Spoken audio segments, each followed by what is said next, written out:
하늘에서 땅에서도. 아멘. 오늘 말씀은 누가복음 10장 25절부터 37절입니다.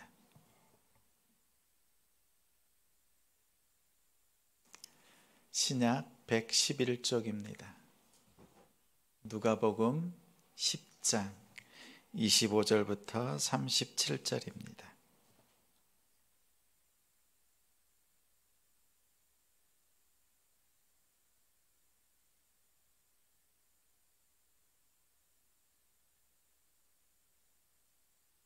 음, 10장 25절부터 37절 한 절씩 교독하겠습니다. 어떤 율법 교사가 일어나 예수를 시험하여 이르되, 선생님, 내가 무엇을 하여야 영생을 얻으리이까? 예수께서 이르시되, 율법에 무엇이라 기록되었으며 내가 어떻게 읽느냐? 대답하여 이르되, 내 마음을 다하며 목숨을 다하며 힘을 다하며 뜻을 다하여 주 너의 하나님을 사랑하고 또한 내 이웃을 내 자신같이 사랑하라 하였나이다. 예수께서 이르시되, 내 대답이 옳도다. 이를 행하라. 그러면 살리라 하시니, 그 사람이 자기를 옳게 보이려고 예수께 여짜오되, 그러면 내 이웃이 누구니이까? 예수께서 대답하여 이르시되, 어떤 사람이 예루살렘에서 여리고로 내려가다가 강도를 만나매 강도들이 그 옷을 벗기고 때려 거의 죽은 것을 버리고 갔더라. 마침 한 제사장이 그 길로 내려가다가 그를 보고 피하여 지나가고, 또 이와 같이 한 레위인도 그곳에 이르러 그를 보고 피하여 지나가되, 어떤 사마리아 사람은 여행하는 중 거기 이르러 그를 보고 불쌍히 여겨 가까이 가서 기름과 포도주를 그 상처에 붓고 싸매고 자기 짐승에 태워 주막으로 데리고 가서 돌보아 주니라. 그 이튿날 그가 주막 주인에게 데나리온 2를 내어 주며 이르되, 이 사람을 돌보아 주라. 비용이 더 들면 내가 돌아올 때에 갚으리라 하였으니, 내 생각에는 이 세 사람 중에 누가 강도 만난 자의 함께 이웃이 읽습니다. 되겠느냐? 이르되 자비를 베푼 자니이다. 예수께서 이르시되, 가서 너도 이와 같이 하라 하시니라. 아멘. 존경받는 사마리아 사람, 존경받는 사마리아 사람이라는 제목으로 말씀 전합니다. 학교에서 좋은 성적을 받는 비결이 있습니다. 저만의 특급 비밀인데, 이 시간 성도님들에게, 여러분에게만 알려드리겠습니다. 궁금하시죠? 반응이 좋습니다. 굳은 표정으로 째려보지 않고 화답해 주셔서 감사합니다. 그 비결은 수업 때마다 한 번 이상 질문하는 겁니다. 질문하기 위해서 공부했습니다. 공부하면서 무엇을 질문할까 찾았습니다. 왜냐하면 질문을 통해서 교수님께 공부한 티를 낼 수 있으니까요. 때로는 질문거리가 없을 때 알고 있는 내용이었지만 질문했습니다. 교수님은 질문하는 사람을 더 잘 기억합니다. 레포트를 내거나 주관식 문제에 채점을 할 때 더 많은 점수를 줍니다. 이 점수를 종교적인 용어, 단어로 말하면 은혜 점수라고 합니다. 은혜 점수. 하나님께 예배 드리러 올 때 그냥 오지 마십시오. 주일이 되었으니까, 예배를 드려야 하니까 아무런 질문 없이 예배 드리면 안 됩니다. 여러분의 인생의 문제들, 해결되지 않은 상황들 있는 그대로 가지고 오십시오. 그리고 질문하세요. 하나님, 왜 저에게 이러한 문제를 주셨습니까? 하나님, 제가 어떻게 하길 원하십니까? 예배를 통해 깨닫게 해주세요. 이렇게 기도하십시오. 그러면 그저 왔다가 가는 날보다 이렇게 하나님께 질문하고 기도하고 돌아간 그때는 더 큰 은혜, 더 깊은 은혜를 받을 수 있습니다. 찬양과 기도, 말씀 가운데서 먼저 마음이 풀어지는 것을 경험합니다. 저만 그런가요? 찬양팀이 찬양할 때마다 그때마다 감동입니다. 찬양 가사 하나하나가 마음에 딱딱해졌던 부분들을 풀어 헤칩니다.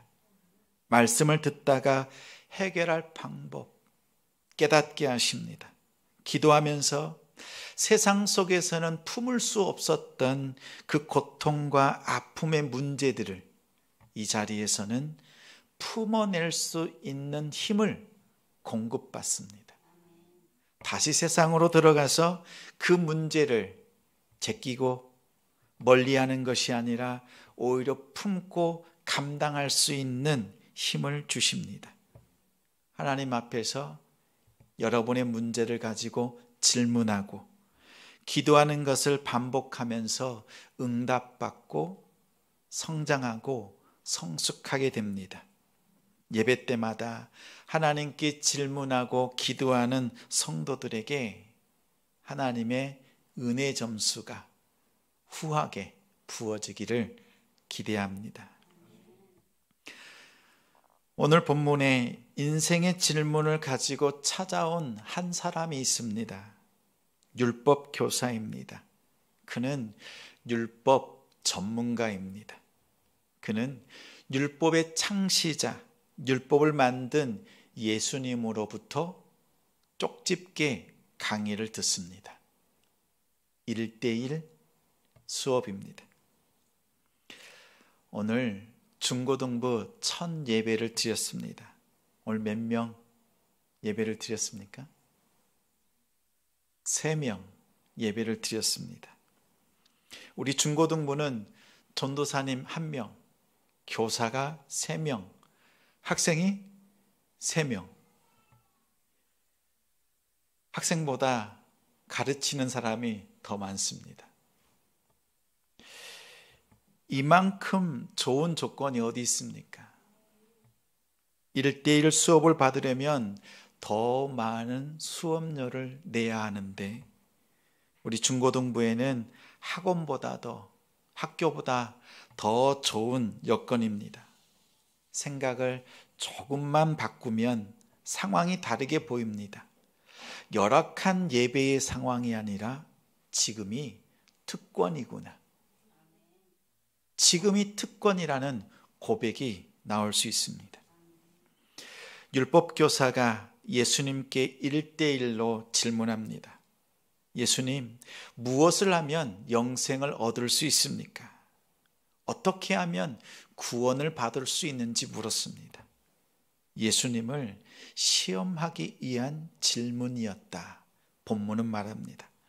여기서 시험이라는 것은 함정, 올무에 빠뜨리려는 것이 아닙니다.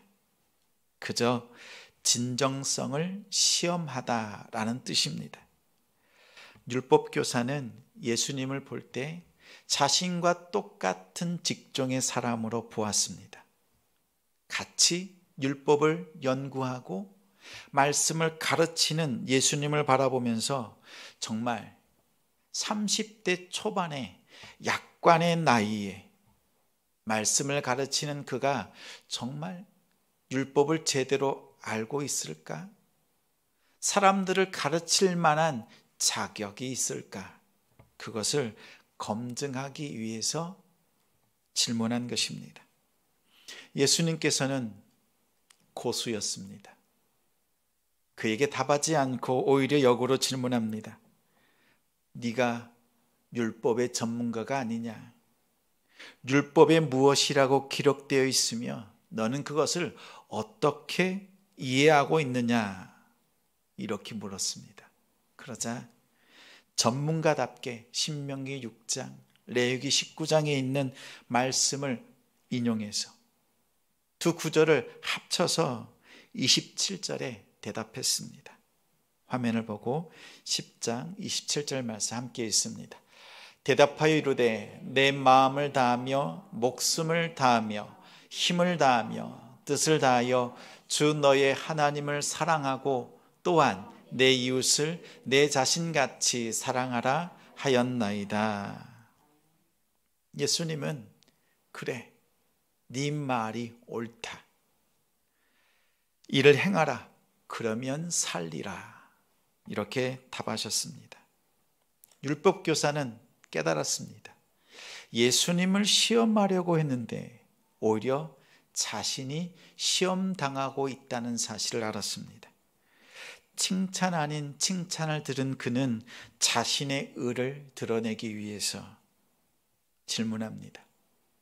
그러면 내 이웃은 누구입니까? 라고 물었습니다. 예수님은 그 질문에 교회를 다니지 않는 사람들도 다 아는 선한 사마리아 사람의 이야기를 해주셨습니다. 이 말씀은 그의 이웃이 누구인지 깨닫도록 가르쳐 주신 말씀입니다. 비유 같기도 하고 실제 있었던 사건을 각색해서 가르쳐 주신 말씀 같기도 합니다. 그 내용은 간결합니다. 한 사람이 예루살렘에서 여리고로 내려가다가 강도를 만났다. 겁안 죽게 되었다. 그런데 그를 도와줄 만한 제사장도 레위인도 그를 도와주지 않았다. 사마리아 사람이 그를 보고 불쌍히 여겨서 그를 도와주었고 이후에 치료의 빚까지도 나중에 감당해야 될 치료비까지도 더 부담했다. 짤막한 이야기였습니다. 이 이야기는 오늘날 선한 사마리아인의 법 들어보셨나요? 사마리아인의 법. 그 법의 모태가 되었습니다. 착한 일을 한 사람들에게 상을 주자는 법이 아니지요.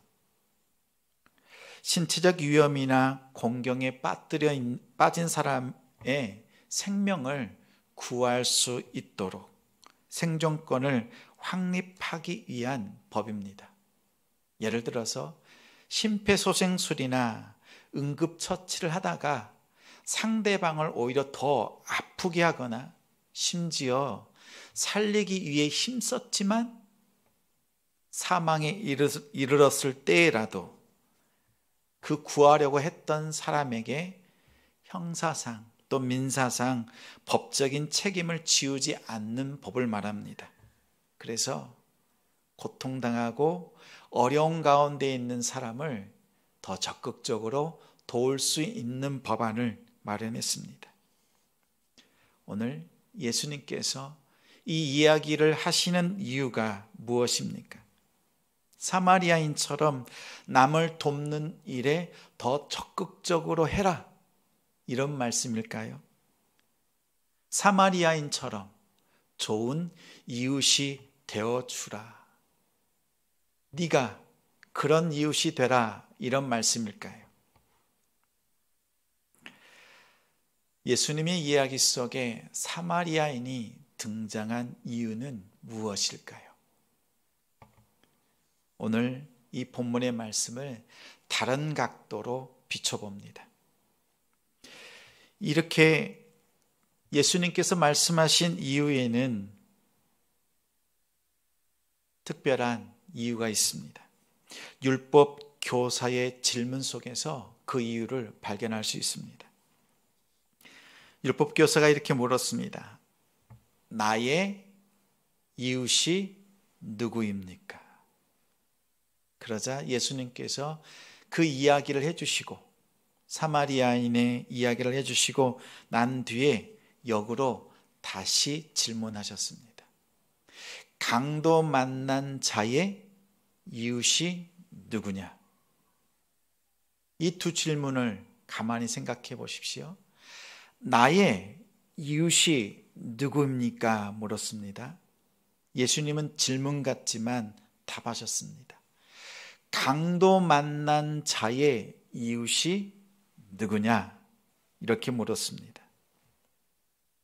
예수님께서 강도 만난 자의 이웃이 누구냐라고 물으신 그 질문 속에는 예수님이 율법교사를 향해서 바라보는 시각이 담겨 있습니다. 한마디로 내가 너에게 전해준 그 이야기 속에 너의 역할이 무엇인지 아니? 이렇게 묻는 겁니다. 우리 성도님들이 생각하기에 예수님의 이야기 속에서 율법교사의 역할은 무엇이라고 생각되십니까? 어떤 배역을 예수님께서 율법교사에게 맡기려는 것일까요? 남을 돕는 사마리아 사람이 아니라 강도 만난 자로 보셨습니다. 내 이웃을 찾는 그의 질문 속에서 예수님은 답하십니다. 너는 강도 만난 자로서 이웃을 찾고 있구나. 이렇게 말씀합니다. 강도 만난 자의 이웃이 누구냐는 질문은 율법의 삶을 살고 있지만 겉모습과는 달리 강도 만나 겁안 죽게 된 자신의 모습을 발견하도록 예수님께서 역으로 질문하셨습니다. 또한 네가 그렇게 멸시하는 사마리아 사람이 죽어가는 너를 돕는다면 너는 그 사마리아 사람을 너의 이웃으로 인정할 수 있겠느냐? 그 질문입니다. 만약 사마리아 사람의 그 도움을 거절한다면, 받아들이지 않는다면 너는 길가에서 죽을 수밖에 없을 것이다. 예수님의 질문은 그에게 답이 되었고 율법 교사에게는 심각한 질문과 답이 되었습니다. 사마리아 사람과는 상종하지 않습니다. 한 자리 개, 돼지 취급을 하는 그 사마리아 사람이 자신을 도와준다고 할 때 그를 이웃으로 받아들일 수 있겠느냐라는 질문이었습니다. 자신의 생각과 마음, 그 딱딱해진 그 선입견을 바꾸지 않으면 안 되는 상황이었습니다. 예수님은 율법 교사를 시험하지 않으시고 깨닫게 하셨습니다. 그러면 이야기 속에서 예수님의 역할은 무엇이었을까요? 여러분은 예수님의 역할 무엇이라고 생각하십니까? 요한복음 8장에 바리새인과 서기관들이 가늠한 여인을 현장에서 붙잡아서 예수님 앞으로 왔습니다. 그리고 예수님을 시험했습니다. 예수님은 시험을 치르고 또 치르고 또 치르셨습니다. 우리의 삶 속에서 여러 가지 어려움들, 시험거리가 있지만 예수님만큼 많은 시험을 치른 분도 없습니다. 그들은 이렇게 말합니다. 모세는 율법에 가늠한 여자를 돌로 치라 명하였는데 당신은 어떻게 말하겠습니까? 조금이라도 엉뚱한 소리를 하면, 모세의 율법에 벗어난 말을 하면 가늠한 여인을 향해서 들었던 그 준비했던 돌을 예수님을 향해서 던질 기세입니다. 그때 예수님은 그 유명한 말씀을 하셨습니다. 너희 중에 죄 없는 자가 먼저 돌로 치라. 이어서 나는 세상의 빛이다. 진리를 알지니 진리가 너희를 자유케 하리라. 아버지께서 나를 보내셨다. 이렇게 말씀으로 증거하자 유대인들은 그 말씀을 듣고 분노하며 이렇게 말합니다. 요한복음 8장 48절 말씀입니다. 함께 읽습니다. 유대인들이 대답하여 이르되 우리가 너를 사마리아 사람이라 또는 귀신이 들렸다 하는 말이 옳지 아니하냐. 율법의 전문가, 율법 학자였던 서기관들, 바리새인들이 예수님을 정신질환자로 몰았습니다. 정신병자가 짓거리는 말로 치부했습니다. 그렇게 예수님의 말씀을 멸시했습니다. 분노는 그 사람의 상대 자체는 그래도 인정하면서 나오는 거친 감정이지만 멸시는 상대의 존재, 가치를 아예 부인하는 것을 말합니다. 더불어 예수님을 태생적으로 상정하지 못할 사마리아 사람으로까지 멸시했습니다. 예수님은 그들의 마음을 아시고 이야기 속에서 자신을 스스로 사마리아 사람으로 등장시키셨습니다. 그 이유는 한 가지입니다. 율법 교사의 이웃이 되어주기 위해서 스스로 사마리아 사람이 되셨습니다. 아니, 기꺼이 즐거움으로 사마리아 사람이 되셨습니다. 율법 학자는 율법을 연구하고 수호하는 덕망 있는 직업입니다. 겉으로는 그럴싸하고 고상한 직업 같지만 율법대로 사는 그의 삶은 예수님의 눈에 비쳤습니다. 강도 만난 자와 다름없는 삶이었습니다. 율법을 소유하고도 하나님을 만나지 못한 삶, 영생에 이르는 길을 신명기 말씀과 레위기 말씀으로 척척 정답을 말할 수는 있지만 실상은 율법의 무거운 짐 때문에 거반 죽게 된 상황을 예수님께서는 보셨습니다. 또 다른 율법 학자들, 전문가들이었던 제사장과 레위인들은 그를 외면했습니다. 율법 학자는 자신도 율법으로 고통을 당하면서도 백성들에게 그 율법의 짐을 지우는 자신의 모습을 예수님의 답 속에서 깨달았습니다. 예수님은 부드러운 리더십으로 율법 학자를 깨닫게 하셨습니다. 율법을 만드신 예수님이 그의 이웃이 되어 주겠다고 말씀하신 겁니다. 나의 이웃은 나에게 자비를 베풀어 주신 예수님이라는 고백이 무겁게 나왔습니다. 예수님은 율법을 온전케 하시는 분이십니다. 율법적인 딱딱한 의무의 삶이 아니라 하나님 사랑과 또 이웃사랑, 그 계명을 실천하고 보여줌으로써 진정 사랑하는 모습이 무엇인지를 이 짧은 말씀 속에서 깨닫게 해주셨습니다. 오늘 강도 만난 자는 누구입니까? 율법 학자입니까? 아니면 오늘 이 시간 예배를 드리는 성도 여러분, 나 자신입니까? 복음을 아는데 복음의 무거운 짐으로 살고 있진 않습니까? 예배 드리는 것이 의무적인 삶? 이래야 구원받는다고 생각하고 습관적으로 예배하고 있진 않습니까? 복음은 기쁨과 즐거움입니다.